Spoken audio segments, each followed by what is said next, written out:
What is reliability and what is validity? Ma'am validity accurate होती है और reliability consistent होती है। यस, ठीक है। रिलायबिलिटी यानी कि कंसिस्टेंट, बार बार वही रिजल्ट आना क्या होता है, रिलायबल होता है, ठीक है। अगर एक ही स्टडी को हम बार बार कर रहे हैं और उसका रिजल्ट जो है वही आ रहा है तो उसे हम क्या कहेंगे, रिलायबिलिटी कहेंगे, ठीक है। रिलायबिलिटी यानी कि एक ही रिजल्ट बार बार आना। और कंसिस्टेंसी हम किसे कहते हैं, सॉरी, वैलिडिटी हम किसे कहते हैं कि वो जो आपने एक बार ही किया है तो वो टेस्ट किया जो आपने किया है, जो रिजल्ट आपका आया है वो कितना एक्यूरेट है, ये आपका कौन मेजर करता है, वैलिडिटी मेजर करता है, ठीक है। तो चलिए इसी को आज हम देखेंगे, रिलायबिलिटी एंड इट्स टाइप। अलग अलग तरह के इसके प्रकार होते हैं तो उनके बारे में हम देखेंगे। पहला है, देखिए, reliability is a measure of the stability और कंसिस्टेंसी ऑफ टेस्ट स्कोर, ठीक है। जो स्कोर आपका आ रहा है उसका कंसिस्टेंट, बारंबारता उसमें है या नहीं, कितनी फ्रीक्वेंसी जो है वो सेम आ रही है या नहीं, ठीक है। मीन्स आपने एक बार वेइंग मशीन में एक बार वेट किया तो आपका 50 आया, तो सेकंड टाइम भी 50 आ रहा है कि 51 आ रहा है, थर्ड टाइम आप कर रहे हैं तो 49 आ रहा है, ठीक है।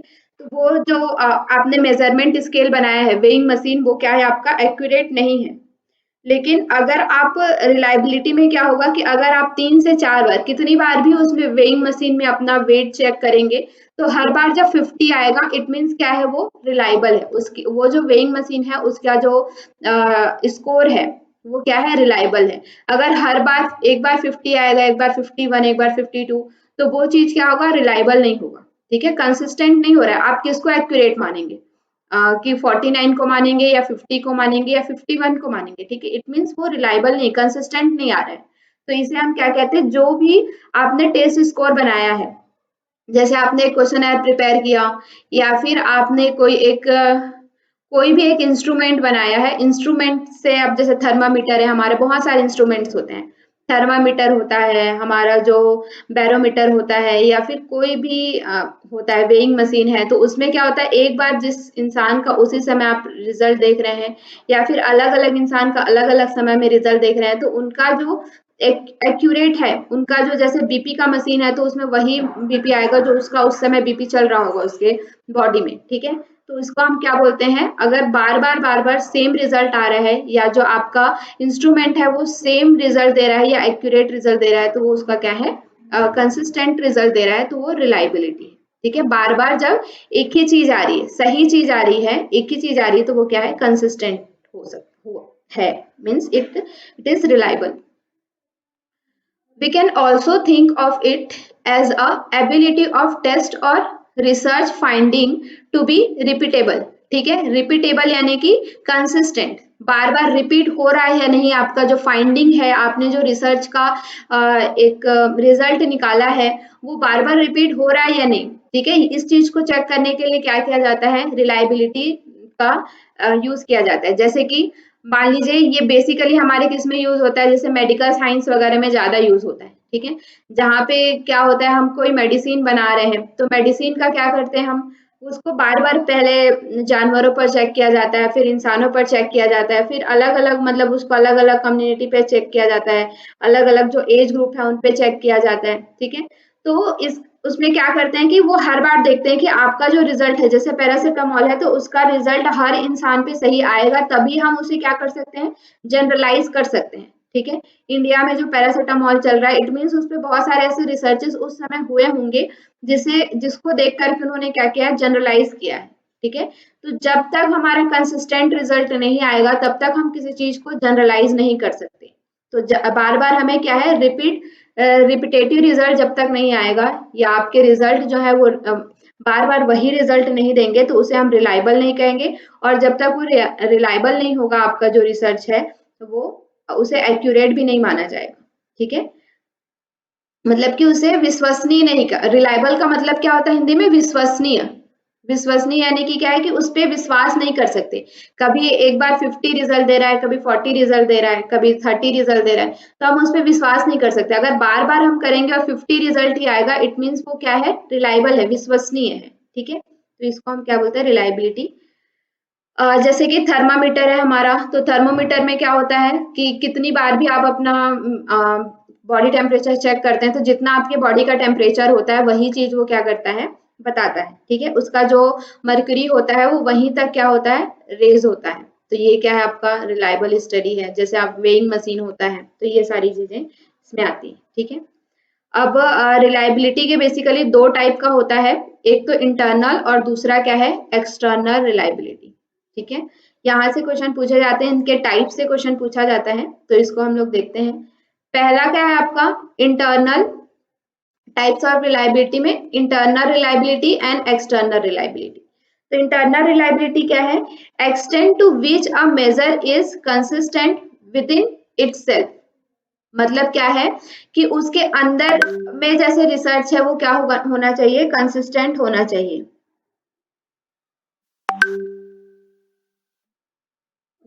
Extend to which a measure is consistent within itself. Itself यानी कि उसके अंदर, जैसे कि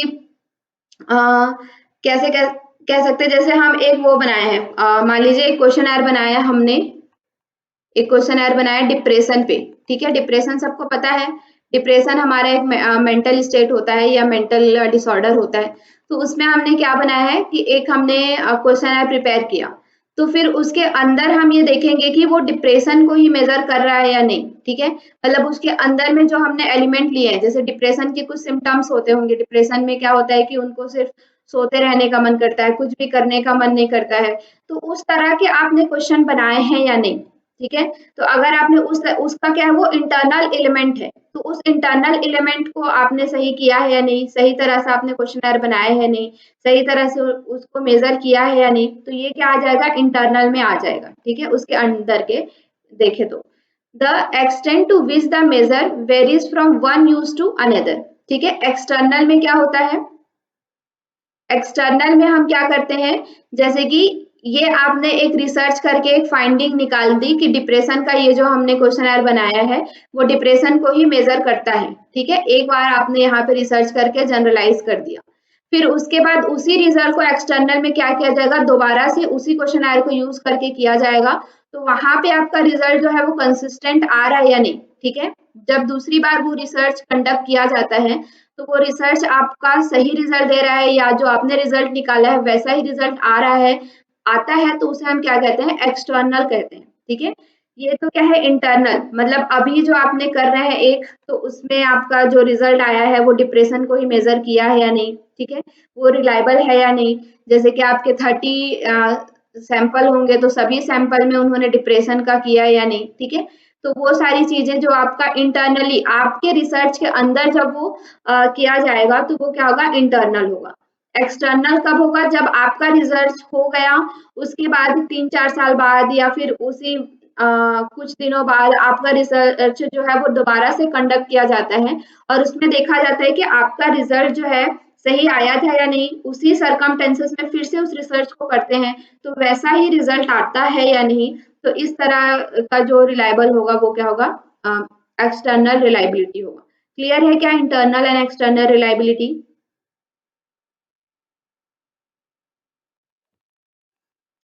इंटरनल एक्सटर्नल क्लियर है? हाँ जी जी मैम क्लियर। मैम एक्सटर्नल एक बार और बता दीजिए। हाँ, एक्सटर्नल में क्या है, जैसे कि आपने बहुत सारे रिसर्चेस ऐसे हुए रहते हैं ना, मान लीजिए कोई रिसर्च हुआ है, जैसे सूर्य नमस्कार को ओबेसिटी पे रिसर्च हो चुका है। ठीक है, तो सूर्य नमस्कार को ओबेसिटी पे अगर रिसर्च हुआ है, हम उसको क्या करना चाहते हैं, दोबारा से टेस्ट करना चाहते हैं कि वो जो रिसर्च हुआ है वो सही हुआ है या नहीं।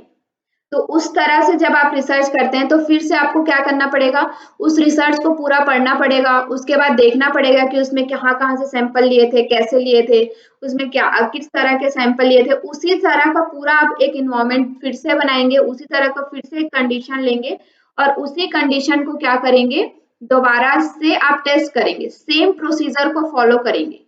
ठीक है, सेम प्रोसीजर को फॉलो करके दोबारा से जब आप रिसर्च करेंगे और वो कंसिस्टेंट होगा, जैसे पहले रिजल्ट आया था वैसा ही दूसरी बार में भी रिजल्ट आएगा, तो उसे हम क्या कहेंगे, एक्सटर्नल रिलायबिलिटी कहेंगे। क्लियर है? जी मैम। ओके, नेक्स्ट इसमें आता है स्प्लिट हाफ मेथड आता है आपका। स्प्लिट हाफ मेथड क्या होता है, स्प्लिट हाफ मतलब कि स्प्लिट यानी कि क्या होता है, तोड़ देना या फिर अलग अलग कर देना, ठीक है। हाफ यानी कि दो भाग में, कोई एक सैंपल है उसे हम क्या करते हैं, दो भाग में डिवाइड कर देते हैं, ठीक है। जैसे कि हमने मान लीजिए 60 का एक सैंपल लिया है 60 लोगों का, उसको 30-30 में हमने डिवाइड कर दिया, ठीक है।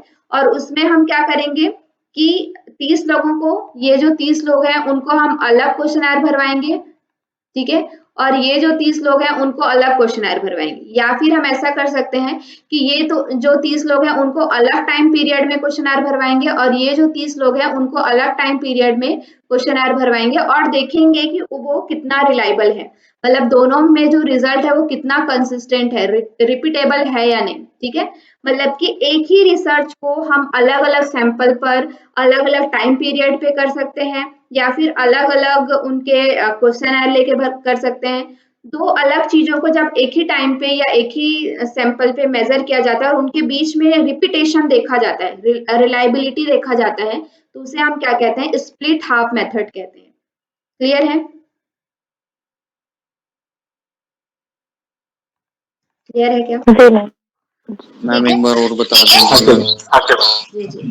जी देखिए, जैसे कि इसमें क्या है, मान लीजिए देखिए, measure the extent of which all parts of the test contribute equally to what is being measured. मतलब कि देखिए, जैसे कि दो हमने पार्ट लिया, दो अलग अलग सैंपल लिए, ठीक है, 30-30 का हमने दो अलग अलग सैंपल लिया है। उसी टेस्ट को हम क्या कर रहे हैं, इनको जो है 1 जनवरी में भरवा रहे हैं और इनको जो है फरवरी में भरवा रहे हैं, ठीक है। एक ही टेस्ट को हम इनको जनवरी में उनसे ले रहे हैं रीडिंग, और इनसे एक जो 30 का सेट है उससे हम उनसे क्या कर रहे हैं, फरवरी में ले रहे हैं। तो हमारा क्या हो गया, टाइम पीरियड का डिफरेंस हो गया, ठीक है।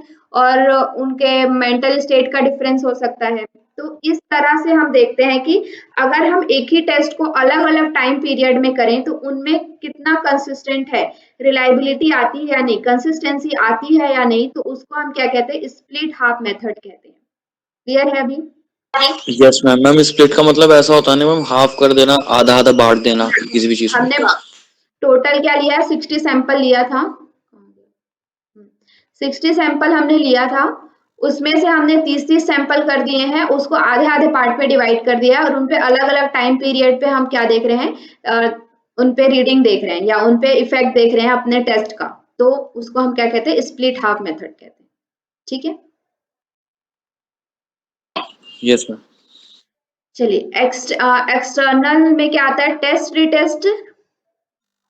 टेस्ट जो हुआ है उसका दोबारा से रीटेस्ट करना, जो मैंने आपको एग्जांपल दिया कि एक बार जो कोई स्टडी हो चुकी है उसी स्टडी को हम दूसरे समय में दोबारा से रीटेस्ट कर रहे हैं, हम उसे मतलब कि वो क्या कहते हैं, प्रूफ करने के लिए या फिर उसको चेक करने के लिए, ठीक है, कि वो सही हुआ है या नहीं, या उसका रिजल्ट वही आ रहा है या नहीं, तो उसको चेक करने के लिए रीटेस्ट किया जाता है, दोबारा से उसको टेस्ट किया जाता है, तो उसे हम क्या कहते हैं, टेस्ट रिटेस्ट रिलायबिलिटी कहते हैं, ठीक है।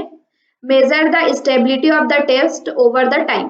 दूसरे टाइम पे जब हम उसको वैसा ही कंडीशन बना करके दूसरा जब टेस्ट करते हैं या उसी टेस्ट को दोबारा से रिपीट करते हैं, तो उसे हम क्या कहते हैं, टेस्ट रिटेस्ट मेथड कहते हैं। क्लियर है?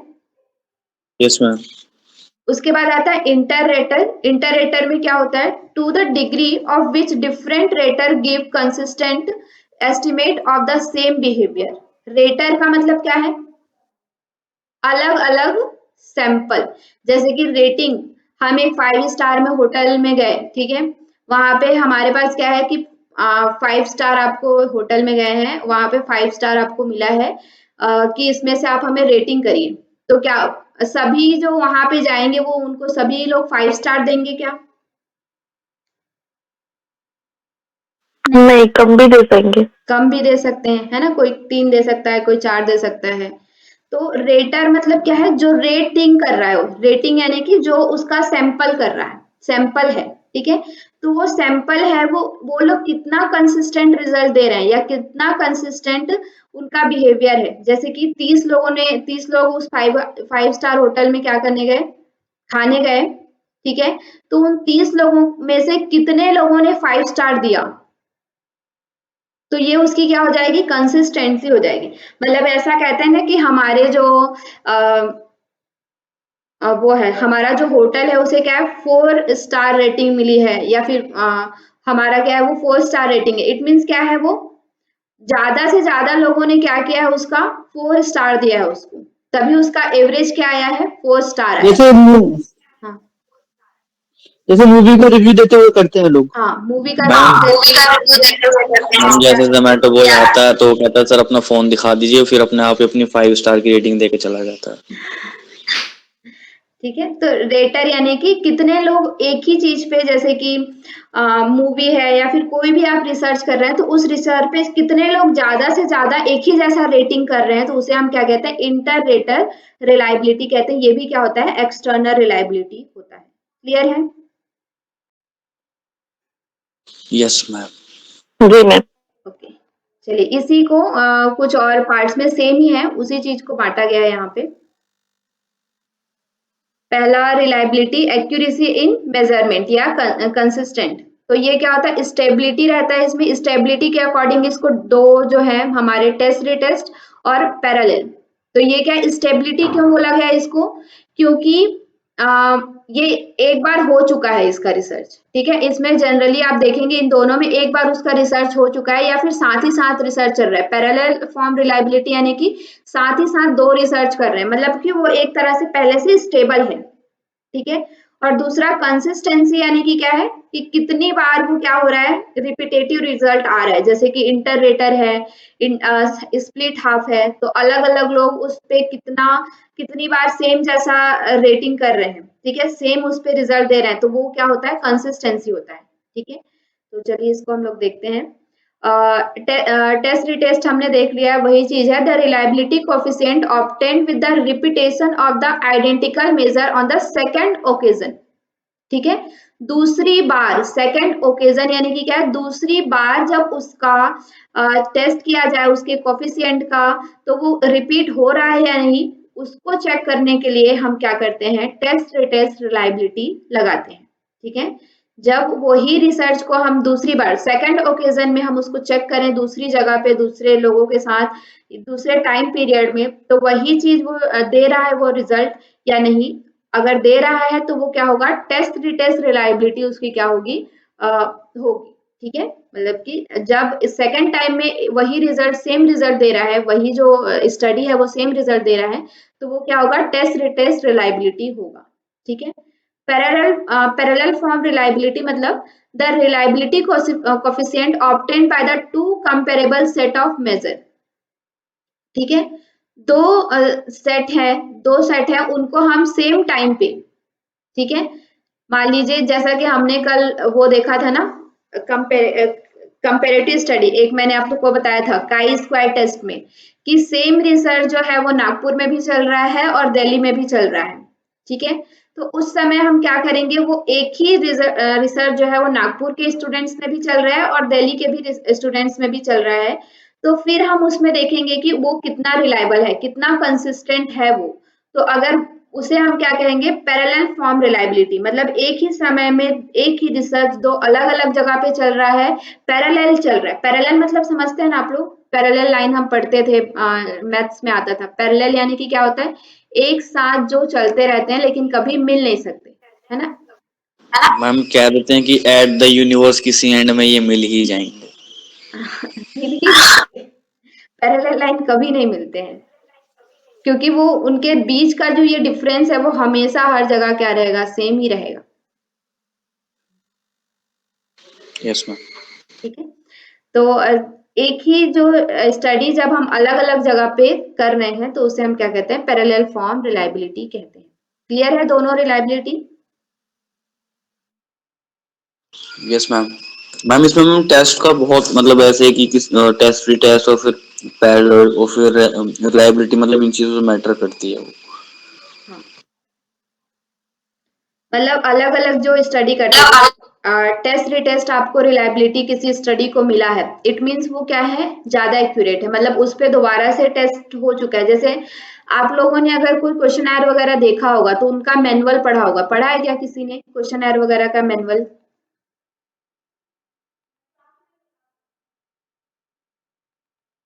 क्वेश्चन वगैरह का मैनुअल पढ़ा है क्या किसी ने? नहीं पढ़ा है। नहीं पढ़ा है। ठीक है, तो जैसे ना आप बहुत सारे ऐसे क्वेश्चनर रहते हैं, जैसे डिप्रेशन का हम क्वेश्चनर ले रहे हैं, ठीक है, तो आप उसका मैनुअल पढ़ेंगे तो वहां पे लिखा रहता है कि उस पे कौन सी रिलायबिलिटी है और उसके रिलायबिलिटी के काउंट भी किया जाता है, उसमें कितना % रिलायबिलिटी वो उसमें दिया रहता है। ठीक है, जितना ज्यादा रिलायबिलिटी का मतलब नंबर रहेगा, जैसे 9 पॉइंट ऐसे रहता है उसमें, 8 पॉइंट, 7 पॉइंट, इस तरह से उसमें रिलायबिलिटी का रहता है। तो जितना ज्यादा उसका रहेगा तो वो क्या है, उतना एक्यूरेट रहेगा, इस तरह से होता है। वैलिडिटी भी वहां पे दिया रहता है उस टेस्ट की, मतलब उस जो क्वेश्चन आ रहा है उसकी वैलिडिटी क्या है, उसकी रिलायबिलिटी क्या है। रिलायबिलिटी टेस्ट रिटेस्ट है, पैरेलल है, इंटररेटर है या स्प्लिट हाफ है, वो भी वहां पे लिखा होता है।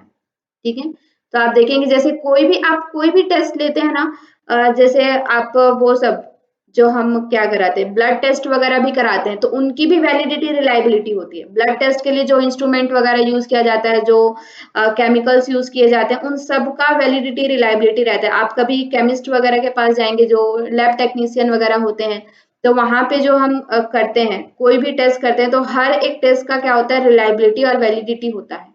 ठीक है, कभी आप लोग को मौका मिले तो देखिएगा।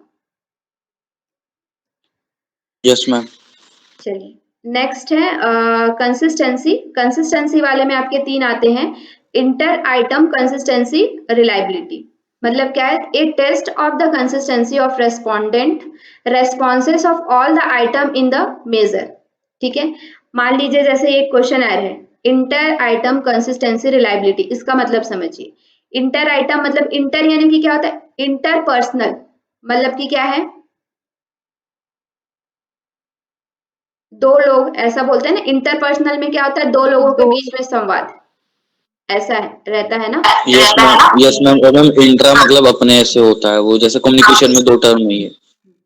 तो इंटर आइटम मतलब क्या है, आपका एक क्वेश्चन आ रहा है पूरा एज अ होल, उसमें कितने रहते हैं, किसी में 30 रहते हैं, ठीक है, किसी में क्या रहता है, 90 क्वेश्चन रहता है, ऐसा रहता है आपके। ठीक है, तो जैसे कि आप लोगों ने अगर कभी देखा होगा, तो ब्लड काउंट कराया है क्या, उसको क्या बोलते हैं, सीबीटी बोलते हैं शायद, कंप्लीट ब्लड टेस्ट, ऐसा सुना है क्या, CBT. CBC profile complete blood count. हाँ, सॉरी सॉरी, सीबीटी या सीबीसी कुछ, हाँ ऐसा। तो इसमें क्या सीबीसी होता प्रोफाइल। है, 10 होता है, 10 इसमें रहता है। ठीक है, इसमें 10 पैरामीटर्स रहते हैं, सीबीसी के अंदर में 10 पैरामीटर्स रहते हैं, जिसमें आपका हीमोग्लोबिन वगैरह बहुत सारी चीजें आती हैं, सुना है ना। यस। ठीक है, तो इसमें क्या है, सीबीसी आप बोलेंगे डॉक्टर के पास जाके कि मुझे सीबीसी करवाना है, तो वो सीबीसी के अंतर्गत क्या करेंगे, आपका ब्लड लेंगे और सारे टेस्ट करेंगे, सारे 10 जो टेस्ट हैं वो आपको करेंगे। ठीक है, तो अब मान लीजिए आप कोई रिसर्च कर रहे हैं सीबीसी से रिलेटेड, आपके पास 30 क्लाइंट्स हैं, मीन्स 30 आपके सैंपल हैं।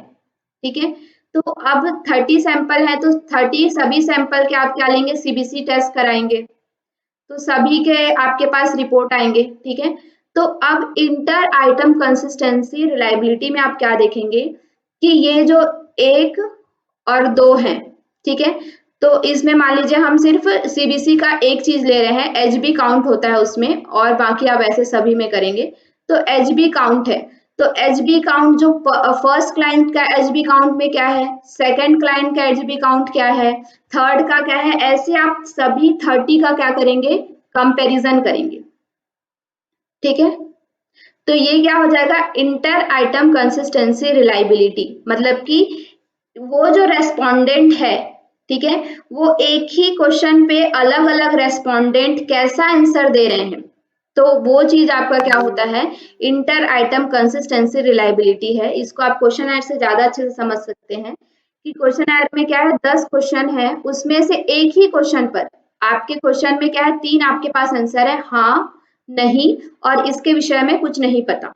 ठीक है, ये 3 आपके पास रेस्पॉन्स करने का आपका आंसर है, तो हर एक 30 इंसान इस आंसर पे, इस पहले क्वेश्चन पे कैसा आंसर दे रहा है, कोई हाँ बोलेगा, कोई नहीं बोलेगा, कोई क्या बोलेगा, इसके विषय में नहीं पता बोलेगा। ठीक है, तो आप इंटर आइटम कंसिस्टेंसी रिलायबिलिटी में क्या होगा कि आप देखेंगे हर एक 30 इंसान जो है वो पहले क्वेश्चन के लिए कैसा रेस्पॉन्स दे रहा है, ज्यादा अगर हाँ का आ रहा है, ज्यादा नहीं नो का आ रहा है, या नहीं पता का आ रहा है, तो वो चीज को क्या कहते हैं हम? Inter item consistency reliability. समझ में आया क्या? मैम नहीं मैम, थोड़ा सा कौन मतलब लिंक नहीं हुआ मैम लास्ट के 2-3 टर्म। अच्छा, देखिए आपके पास मान लीजिए हम दो ही आंसर लेते हैं। एक क्वेश्चन आयर है, ठीक है, जिसमें कि 10 क्वेश्चन है टोटल, ठीक है, और आपके पास क्या है? 30 सैंपल है आपके पास।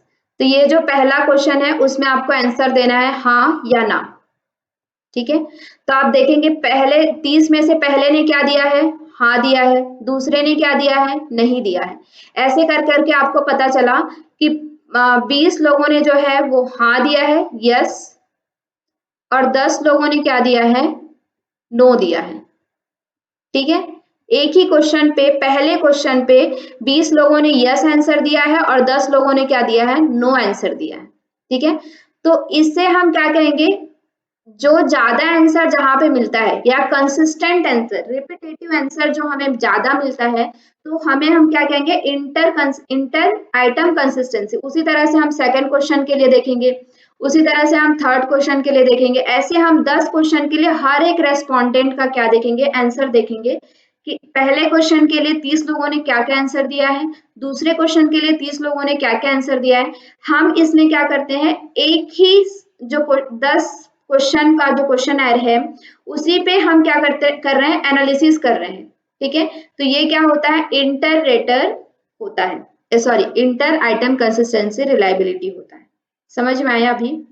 मैम मतलब 3 आंसर पे 30 लोगों ने क्या क्या अपने अपने आंसर दिए, मतलब पहले आंसर पे 30 लोगों के क्या मत हैं, दूसरे आंसर पे 30 लोगों के क्या मत हैं, और तीसरे आंसर पर 30 लोगों के क्या मत हैं। तो उसमें वो इंटर ही चलता रहता है, पर एक आंसर पे सब मतलब सारी वैल्यू का आंसर देख एनालाइज करा जाता है एक तरीके से। एज अ होल वो 10 क्वेश्चन है, उसे हम क्या कहेंगे? क्वेश्चन आयर कहेंगे। इंटर मतलब उसके अंदर जो एलिमेंट है, उसके अंदर कितने एलिमेंट है? 10 क्वेश्चन यानी कि 10 एलिमेंट है, ठीक है। तो इंटर आइटम मतलब क्या है? उस क्वेश्चन के अंदर जो एलिमेंट्स हैं, उस एलिमेंट्स के में हमारे क्या क्या हमें मिल रहा है, कि यस मिल रहा है, नो मिल रहा है, तो ये सब आपके किस में आएंगे? Inter item consistency. देखिए ये क्यों यूज कर रहे हैं? रिलायबिलिटी का मतलब क्या? विश्वसनीयता बनाने के लिए, ठीक है। मतलब कि हमें उस क्वेश्चन आंसर को पब्लिक में लाना है। मतलब कि आप देखेंगे जैसे आपका वेइंग मशीन है, ठीक है। वेइंग मशीन को बनाने के लिए कितने उन्होंने मेहनत किए होंगे, हम उसके विषय में सोच भी नहीं सकते, ठीक है। उन्होंने क्या किया होगा? उस वेइंग मशीन के लिए पहले तो एक स्ट्रक्चर बनाया होगा कि उसमें क्या क्या चीजें रहेंगी। फिर उसके बाद उसे अलग अलग जगह पे अलग अलग लोगों के पास ले जाके उसका टेस्ट हुआ होगा, उसके बाद कहीं जाके वो बना होगा, ठीक है। उसी तरह से हमारे क्वेश्चन आंसर भी क्या होते हैं? जैसे कि सीबीसी के अंदर जो हमने बताया कि सीबीसी के अंदर जो 10 ब्लड काउंट लिए हैं, 10 हमारे जो ब्लड के पैरामीटर्स लिए हैं, तो उन्हीं 10 को क्यों लिए, ठीक है। और उन 10 को ही हम क्यों सीबीसी कहते हैं? और भी तो हमारे पैरामीटर्स हैं, तो उनको हम सीबीसी क्यों नहीं कहते हैं? तो ये सारी चीजों को, मतलब ये रिलायबिलिटी वैलिडिटी कब होता है? जब आप कोई नया चीज बनाने जा रहे हैं, उस समय उसे टेस्ट करने के लिए, उसे स्टेब्लिश करने के लिए, उसे विश्वसनीय बनाने के लिए हम क्या करते हैं? बार बार उसका चेक करते हैं, अलग अलग तरह से हम उसका चेक करते हैं। तो ये भी क्या है? Inter item consistency reliability. जैसे आप डिप्रेशन का एक क्वेश्चन बनाना चाह रहे हैं जिसमें कि 10 क्वेश्चन है, तो आप सभी एक क्वेश्चन को टेस्ट करेंगे कि सभी क्वेश्चन डिप्रेशन के लिए ही बने हैं, या आपने स्ट्रेस के लिए क्वेश्चन बना दिए हैं और उसको डिप्रेशन के क्वेश्चन में डाल रहे हैं। तो इसके लिए क्या करेंगे? रिलायबिलिटी चेक करेंगे, जिसमें आपका क्या आएगा? इंटर आइटम कंसिस्टेंसी रिलायबिलिटी आएगा। समझ में आया क्या अभी? अब आया समझ मैम, यस मैम अब आया समझ में। हाँ, अब आया समझ में। अच्छा, ठीक है। फिर है inter rater reliability. Inter rater reliability में क्या है? वही जो है कि एक ही, इसी से ही ये मिलता जुलता है, इंटर आइटम कंसिस्टेंसी से मिलता जुलता है, कि इसमें एक जो इंसान है, एक ही जो क्वेश्चन है, उस पे कितने लोग सही आंसर दे रहे हैं या कितने लोग वही आंसर दे रहे हैं, सही नहीं कहना चाहिए, कितने लोग एक जैसा आंसर दे रहे हैं, कितने लोग उस होटल को 5 स्टार दे रहे हैं। तो ये क्या हो जाएगा? Inter rater. अलग अलग लोगों से उसका रेटिंग कराया जाएगा और देखा जाएगा कि एक ही क्वेश्चन पे कितने ज्यादा लोग एक ही जैसा रेस्पॉन्स कर रहे हैं तो उसे हम क्या कहते हैं, इंटर रेटर रिलायबिलिटी कहते हैं। क्लियर है? मैम जैसे गूगल डॉक्यूमेंट पे हमारा एक आंसर है, उस पर कितने लोगों ने सही आंसर दिया, कितने लोगों ने गलत दिया। अब उसके बाद है आपका स्प्लिट हार्ट रिलायबिलिटी, यानी कि सेम टेस्ट को क्या किया जाएगा, reflect the correlation between two halves of the instrument. ठीक है, दो हाफ में उसे क्या क्या कर दिया जाएगा, डिवाइड कर दिया जाएगा और देखा जाएगा कि उसमें कितना मतलब कि रिपीटेटिव आंसर आ रहा है या दोनों पे सही सही आंसर आ रहा है या नहीं, दोनों में कोरिलेशन है या नहीं, संबंध है या नहीं। तो ये चीज देखने के लिए हम क्या करते हैं, स्प्लिट हाफ रिलायबिलिटी का यूज करते हैं। क्लियर है रिलायबिलिटी सभी को? जी मैम। ओके, जी मैम। हाँ जी मैम। इसको आप लोग दोबारा से पढ़िएगा। नेक्स्ट अभी हम चलते हैं वैलिडिटी में। वैलिडिटी क्या होता है, देखिए जैसा हमने बताया था कि रिलायबिलिटी क्या होता है, कंसिस्टेंसी होता है, और वैलिडिटी क्या होता है, एक्यूरेसी। इसके लिए जब हम कैरेक्टरिस्टिक ऑफ रिसर्च शुरू के फर्स्ट या सेकंड क्लास में जब हम थे तब मैंने बताया था कि वैलिडिटी ज्यादा इंपॉर्टेंट है कि एक्यूरेसी, सॉरी रिलायबिलिटी ज्यादा इंपॉर्टेंट है। मैम इसमें जो वैलिडिटी होती है ना मैम, वो ज्यादा इम्पोर्टेंट है रिलायबिलिटी से। ठीक है, हमने इसको पढ़ा था कि जो वैलिडिटी जो है वो एक्यूरेट है। अगर वैलिडिटी है तो रिलायबिलिटी हो ही जाएगी, लेकिन ऐसा जरूरी नहीं है कि रिलायबिलिटी है तो वैलिडिटी भी होगी। ठीक है, वैलिडिटी है तो रिलायबिलिटी हो जाएगी, लेकिन इसका जो अपोजिट है कि रिलायबिलिटी है तो वैलिडिटी हो जाएगी, ये जरूरी नहीं है। ठीक है, तो इसको याद रखिएगा कि ये क्वेश्चन आया हुआ है कि वैलिडिटी ज्यादा इंपॉर्टेंट है या रिलायबिलिटी ज्यादा इंपॉर्टेंट। वैसे दो अगर चूज करने के लिए कहा जाए तो वैलिडिटी एंड रिलायबिलिटी दोनों इंपॉर्टेंट है, लेकिन इन दोनों में से भी एक चूज करने के लिए कहा जाए तो वैलिडिटी ज्यादा इंपॉर्टेंट है। ठीक है, चलिए, validity has been defined as referring the appropriateness, correctnness, meaningfulness, ठीक है, usefulness of the specific inferences researcher make based on the data they collect। मतलब क्या है कि वैलिडिटी को हम क्या कहते हैं, जो उसका एप्रोप्रिएट है या नहीं। ठीक है, जो आप रिसर्च में जो आप रिजल्ट निकाले हैं, जो आपने अनुमान लगा रहे हैं, अपने डाटा कलेक्ट किया है उसमें से एक अनुमान लगा रहे हैं कि इसका ये आंसर आएगा, तो वो एप्रोप्रिएट है या नहीं, करेक्ट है या नहीं। ठीक है, उसकी करेक्टनेस चेक करने के लिए वैलिडिटी का यूज किया जाता है। मीनिंगफुल है या नहीं, ठीक है, करेक्ट भी हो सकता है, अप्रोप्रिएट भी हो सकता है, लेकिन उस कंटेक्स्ट में उसका मीनिंगफुल है या नहीं, या उसका मीनिंग है या नहीं, ये भी चीज वैलिडिटी से चेक होता है। और नेक्स्ट क्या होता है, उसका यूजफुल है या नहीं। ठीक है, वैलिड भी है, मीनिंगफुल भी है, करेक्ट भी है, लेकिन अभी ये कंटेक्स्ट में उसका यूज ही नहीं है, तो हम उसको क्या कहेंगे, मतलब कि यूजलेस है वो। ठीक है, अभी अब उसका यूज ही नहीं हो सकता है, तो हम उसे यूजलेस कहेंगे। तो आपकी वैलिडिटी है, वैलिडिटी में अप्रोप्रिएट भी है, वो करेक्ट भी है, मीनिंगफुल भी है, लेकिन अभी के कंटेक्स्ट में वो यूजफुल नहीं है। ठीक है, तो हम उसे क्या कहेंगे, वैलिड नहीं कहेंगे। ठीक है, और the specific inferences research make based on the data collected, जो भी डाटा कलेक्ट किया है उससे हम एक लास्ट में अनुमान बताते हैं ना कि हाँ मैंने ये ऐसे ऐसे डाटा कलेक्ट किया, उससे ये रिजल्ट आया है, मतलब आप एक रिजल्ट डिक्लेयर करते हैं, इंटरप्रिटेशन देते हैं अपने जो डाटा है उसका। तो उन सब चीजों में देखा जाता है कि आपने जो डाटा इंटरप्रिटेट किया है, जो आपने रिजल्ट बनाया है, वो एप्रोप्रिएट है या नहीं, करेक्ट है या नहीं, मीनिंगफुल है या नहीं, और यूजफुल है या नहीं। ठीक है, अभी के कंटेक्स्ट में उसको हम जनरलाइज कर सकते हैं या नहीं, ये सारी चीजें जिसमें देखी जाती है उसे हम क्या कहते हैं, वैलिडिटी कहते हैं। ठीक है, चलिए, it is the most important idea, ये आइडिया है, टू कंसिडर व्हेन प्रिपेयरिंग और सेलेक्टिंग ऑन इंस्ट्रूमेंट। ठीक है, ये कब भी यूज होता है, ये तभी भी यूज होता है जब आप कोई इंस्ट्रूमेंट कलेक्ट कर रहे हैं। ठीक है, उस समय भी आप देखते हैं कि वो इंस्ट्रूमेंट वैलिड है या नहीं आपके रिसर्च के लिए, क्योंकि बहुत सारे ऐसे इंस्ट्रूमेंट अभी नए नए बनते आ रहे हैं, नए नए रिसर्चर हैं वो इंस्ट्रूमेंट बनाते रहते हैं। जैसे कि क्वेश्चन में आप डिप्रेशन पे जाएंगे तो डिप्रेशन के इतने सारे क्वेश्चन मिलेंगे आपको।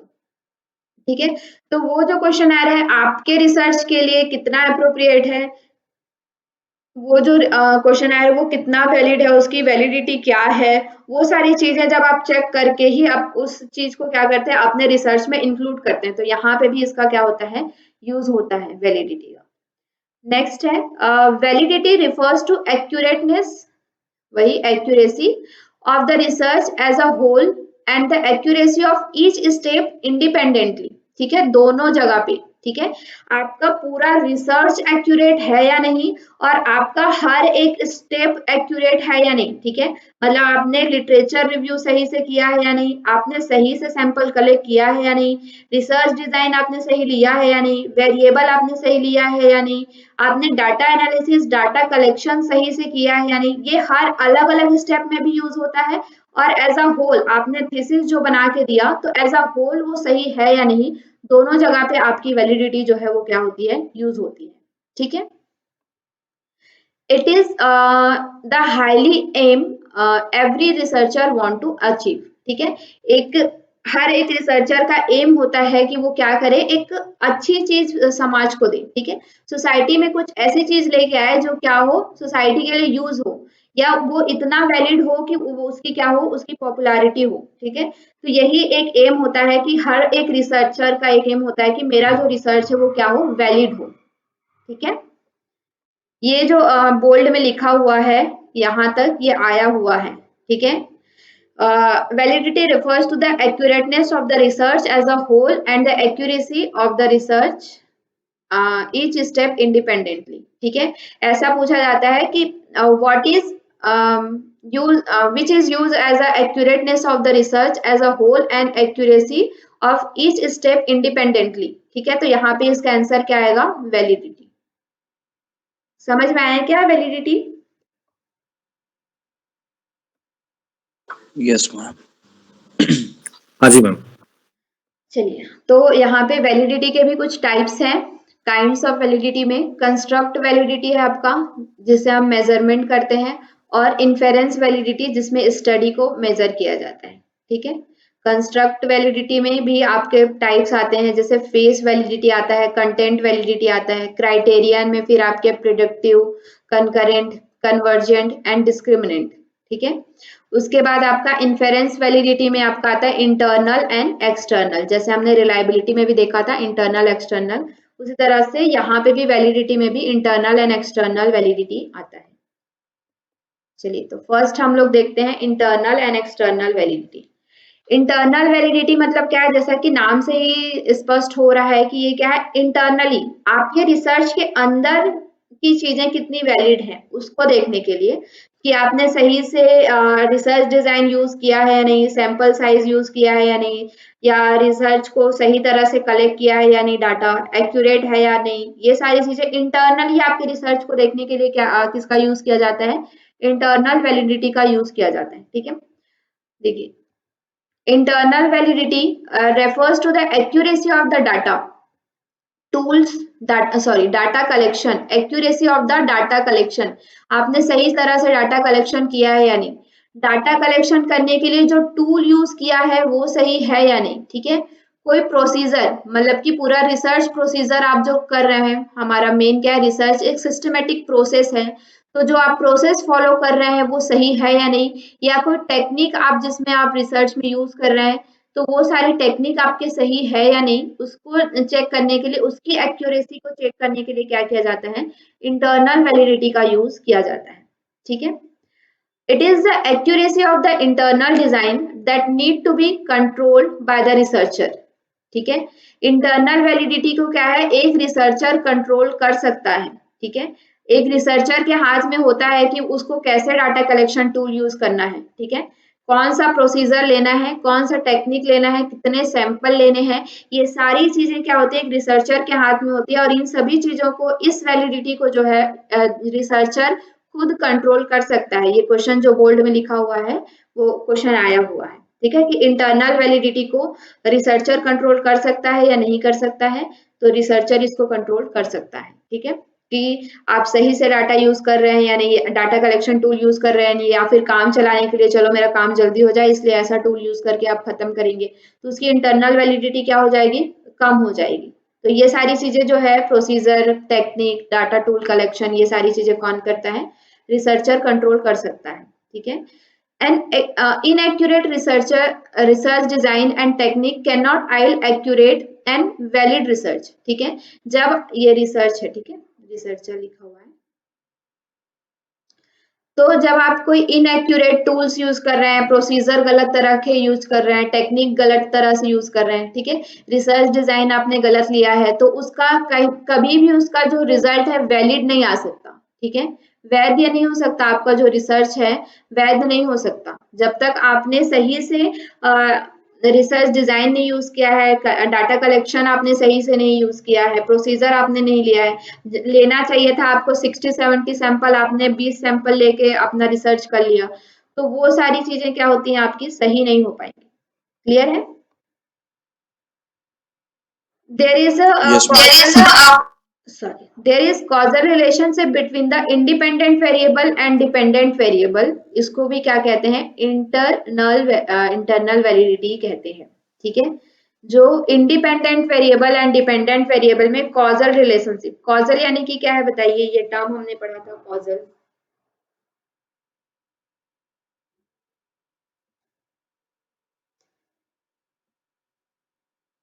Yes, anyone? चल जाना माइक।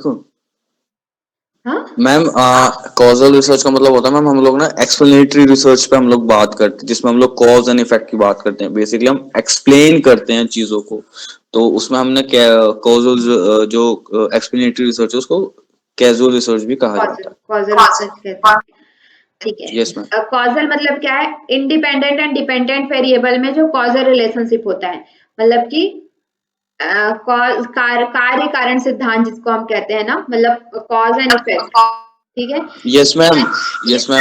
यस मैम, जिसमें मैम इंडिपेंडेंट वेरिएबल को हम अलग रखते हैं और डिपेंडेंट वेरिएबल को हम ऑब्जर्वेशन के अंदर रखते हैं, दोनों को अलग अलग रखते हैं और एक उसका तरीके क्या से। इफेक्ट पड़ा या पड़ रहा है उसको जब हम देखते हैं तो क्या होता है? वो कॉजल रिलेशनशिप होता है। तो कॉजल रिलेशनशिप के लिए हम कौन सा वैलिडिटी यूज करते हैं? इंटरनल वैलिडिटी यूज करते हैं। Clear? Internal validity. Yes ma'am. Okay, next आपका है एक्सटर्नल वैलिडिटी। एक्सटर्नल वैलिडिटी में क्या होता है आपका? External validity refers to the extent to which the outcome of the research can be generalised to the population. अब आपका इंटरनल वैलिडिटी जैसा है हो गया, वो सारी चीजें आपने रिसर्च कर दिया, एक डॉक्यूमेंट बना के आपने थीसिस की तरह क्या कर दिया? दे दिया, ठीक है। अब उसको कैसे जनरलाइज करना है? मान लीजिए, देखिए जैसे कि हम इसको एक नॉर्मल से एग्जांपल से समझते हैं। जैसे हमारे पास एक यूट्यूब वीडियो आता है, ठीक है। यूट्यूब वीडियो देखा है ना, बहुत सारे वीडियो क्या होते हैं? पॉपुलर होते हैं, और कुछ वीडियो बहुत सालों से पड़ा रहता है, बट वो मतलब कि नहीं चल पाता है ना। तो यस मतलब मैम। उसको कोई भी नहीं देख पाते हैं, या कोई भी उसको नहीं देखते हैं। उसका जो व्यू होता है वो सारी चीजें क्या रहती हैं? कम रहती हैं। और कुछ वीडियो ऐसा होता है कि कल ही डाला है और उसमें कितने लाखों व्यूज आ जाते हैं या फिर हजारों में व्यूज आ जाते हैं। ऐसा क्यों होता है? मैम क्योंकि मैम उसमें थंबनेल भी कुछ ऐसा यूज करा जाता है जो करंट में चल रहा हो। मीन्स क्या है? जनरलाइजेशन मतलब क्या है? जनरलाइज कौन सी चीज होती है? जो अभी करंट सोसाइटी में जिसकी नीड है, ठीक है, या जिसको ज्यादा लोग देखना पसंद करते हैं, ज्यादा लोग उसके विषय में जानना पसंद करते हैं, वो चीज क्या होता है? पॉपुलर होता है, और बाकी जो चीजें होती हैं वो पॉपुलर नहीं हो पाती, ठीक है। तो एक्सटर्नल वैलिडिटी वही है कि उसकी जो वैलिडिटी वो कितनी है, मतलब कि आपके अभी के समाज के लिए या सोसाइटी के लिए वो कितना यूजफुल है। जितना ज्यादा आपका जो रिसर्च है वो यूजफुल होगा, उतना ही ज्यादा, उतने ज्यादा पॉपुलेशन तक वो पहुंचेगा, उतने ज्यादा लोगों तक वो पहुंचेगा, उतना ही ज्यादा आपका जो रिसर्च है वो क्या होगा? जनरलाइज होगा, ठीक है। तो इसे हम क्या कहते हैं? एक्सटर्नल वैलिडिटी कहते हैं। क्लियर है एक्सटर्नल वैलिडिटी? Yes ma'am. तो your research finding should be able to apply longer audience. मतलब कि कितने ज्यादा लोगों तक, कितने ज्यादा जो हमारे ऑडियंस तक पहुंच पा रहा है हमारा रिसर्च या हमारा जो कंटेंट है वो कितने ज्यादा लोगों तक पहुंच पा रहा है, तो वो चीज जो मेजर करता है कि वो एक्सटर्नल वैलिडिटी अच्छी है। जैसे कि आप देखेंगे रिसर्च पेपर हमारा जो होता है तो उस पे कितने साइटेशन आए हैं वो चीज हमें पता चलता है कि इस रिसर्च पेपर पे 1 साइटेशन आया, इस पे 200 साइटेशन आया, इस पे 300 साइटेशन आया, ऐसे साइट करते हैं हम रिसर्च पेपर को। मीन्स वो क्या है, उसका एक्सटर्नल वैलिडिटी है कि वो रिसर्च उतना वैलिड है, इसलिए उसे क्या है ज्यादा से ज्यादा लोगों ने साइट किया है। ठीक है, तो ये आपका क्या हो गया, एक्सटर्नल वैलिडिटी। साइट समझ में आ रहा है ना आप लोग को, साइटेशंस? मैम एक बार इसका कोई हिंदी टर्म बता दीजिए तो उसको फिर याद रखने में थोड़ा इजी रहेगा। हिंदी तो नहीं, मतलब रेफरेंस देना। ठीक है, जैसे आप रिसर्च में मैम रेफरेंस जैसे हम लोग स्नोबॉल सैम्पलिंग में रेफरेंस देते हैं कि ये ऐसे ऐसे ऐसे। नहीं नहीं नहीं, अरे रेफरेंस को क्या बोलते हैं, रेफरेंस आप लोग को नहीं पता, एग्जाम्पल मतलब एक मिनट आप अपना अनम्यूट सॉरी म्यूट करिए। रेफरेंस मतलब क्या बोलते हैं इसको, विषय सूची जिसे हम कहते हैं, कहाँ कहाँ से हमने कंटेंट रेफरेंस लिया है, अर्थात हमने जी जी जी कहाँ कहाँ से कंटेंट आपने मतलब कोई लिया है, मैटर हमने उसका हम कलेक्ट किया तो साइट कहाँ से करते हैं, हमने उनको एक्नॉलेज करते हैं ना कि यहाँ से ये जो मैटर है हमने, ये जो डेफिनेशन है हमने संदर्भ, इनके बुक से लिया है, वो डेफिनेशन हमने इनके बुक। संदर्भ कहते हैं उसको, हाँ, संदर्भ संदर्भ कहते हैं, ग्रंथ सूची या संदर्भ ग्रंथ, संदर्भ। Okay okay. ठीक है ठीक है ठीक है, इसका नाम मुझे याद नहीं आ रहा था हिंदी में। तो साइट मतलब कि क्या होता है कि आपने कहा, जैसे कि हम कोई रिसर्च जो जर्नल्स होता है, जो आपके आर्टिकल्स होते हैं या फिर रिसर्च पेपर होता है, तो हर रिसर्च पेपर में आप देखेंगे कि उनको कितने लोगों ने साइट किया है वो वहां पे पता चलता है। जब आप गूगल स्कॉलर में जाके देखेंगे ना, तो एक जो आप लोग आज से भी जाके देखिएगा गूगल स्कॉलर में, कोई रिसर्च आपके टॉपिक से ढूंढिएगा और उसको कितने लोगों ने साइट किया है, 10 लोगों ने साइट किया है, 20 लोगों ने, वो लिखा होता है वहां पे। ठीक है, तो देख के आएंगे सभी। साइट यानी कि कितने लोगों ने उसका रेफरेंस लिया है, कितने लोगों ने उसका संदर्भ लिया है अपने रिसर्च में। ठीक है, हम दूसरे दूसरे रिसर्च को प्रूफ करने के लिए लेते हैं ना कि इसने ऐसा कहा है, इसने ऐसा किया, इसने ऐसा कहा है, हम उसको अपने रिसर्च में यूज करते हैं, तो उसको साइटेशन कहते हैं। क्लियर है? क्लियर है क्या? जी मैम। जी यस। तो यस मैम। बेसिकली क्या है आपका कि जितने ज्यादा आपके रिसर्च को साइट करेंगे या जितने ज्यादा लोगों तक वो पहुंचेगा, वो क्या होगा, आपका एक्सटर्नल वैलिडिटी होगा। चलिए नेक्स्ट देखते हैं, external validity aim to far reach and scope of the research, मतलब ज्यादा से ज्यादा लोगों तक पहुंचाना या पहुंचना एक्सटर्नल वैलिडिटी का क्या होता है, मेन एम होता है। You cannot limit your study to the laboratory where you have conduct the experiment. आपने कोई एक्सपेरिमेंट किया है, आप ये थोड़ी बोलेंगे कि हम इस एक्सपेरिमेंट को इस लैब में ही रखेंगे, दूसरे किसी को नहीं बताएंगे, ये सिर्फ मैं जान सकता हूँ, कोई और नहीं जान सकता इसके बारे में। अगर ऐसा करेंगे तो उस जो आपका रिसर्च है उसका कोई मतलब नहीं है। जब तक हम किसी रिसर्च को जनरलाइज नहीं करते हैं, दूसरे लोगों तक पहुंचाते नहीं हैं, इट मीन्स उस रिसर्च का कोई भी मतलब नहीं है।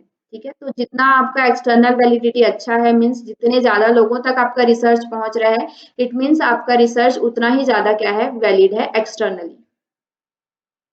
refers to the extent to which the result of the experiment can be generalized across population time setting। अलग अलग पॉपुलेशन में, अलग अलग टाइम में, मतलब जैसे कि आप देख रहे होंगे कुछ ऐसे टेक्स्ट हैं वो बहुत पहले लिखे गए थे, लेकिन फिर भी आज हम उनको पढ़ते हैं, उनके विषय में जानना पसंद करते हैं। ठीक है, कुछ टेक्स्ट हैं जो अभी भी लिखे जा रहे हैं बट हम उनके विषय में जानना नहीं चाहते, कुछ ऐसे पुस्तक हैं जिनके विषय में हम अभी भी पढ़ना नहीं चाहते, या वो बुक एक कॉपी पेस्ट है ऐसा हम बोल देते हैं। ठीक है, क्योंकि हमने उनको पढ़ा है उनके विषय में। तो ये जो आपका रिसर्च है वो अलग अलग पॉपुलेशन तक पहुंचे, अलग अलग टाइम कंटेक्स्ट में भी उसका यूज रहे, अलग अलग सेटिंग्स में भी उसका यूज रहे, तो उसे हम क्या कहते हैं, एक्सटर्नल वैलिडिटी कहते हैं। क्लियर है एक्सटर्नल वैलिडिटी? Yes ma'am. चलिए, तो इंटरनल एक्सटर्नल का यहाँ पे कुछ पॉइंट्स लिखे हैं, जैसे कि focus on the accuracy and strong research method. Strong research method और एक्यूरेसी के लिए फोकस होता है। ये क्या होता है, रिजल्ट को translate to the world at large. ठीक है, इसे ज्यादा से ज्यादा लोगों तक पहुंचाना एक्सटर्नल वैलिडिटी का मेन एम होता है। इंटरनल वैलिडिटी का मेन एम क्या होता है कि हम अच्छा रिसर्च डिजाइन यूज करें, अच्छा वेरिएबल्स यूज करें, अच्छे सैंपल यूज करें, अच्छे तरह से टूल यूज करें, जो डाटा कलेक्शन मेथड है डाटा एनालिसिस अच्छे से करें, तो ये हमारे इंटरनल में आता है। कंट्रोल एक्सट्रेनियस वेरिएबल, ठीक है, जो भी एक्सट्रेनियस वेरिएबल है उसे कंट्रोल करना एक इंटरनल वैलिडिटी का। अच्छा चलिए बताइए एक्सट्रेनियस वेरिएबल्स क्या है, व्हाट इज एक्सट्रेनियस वेरिएबल?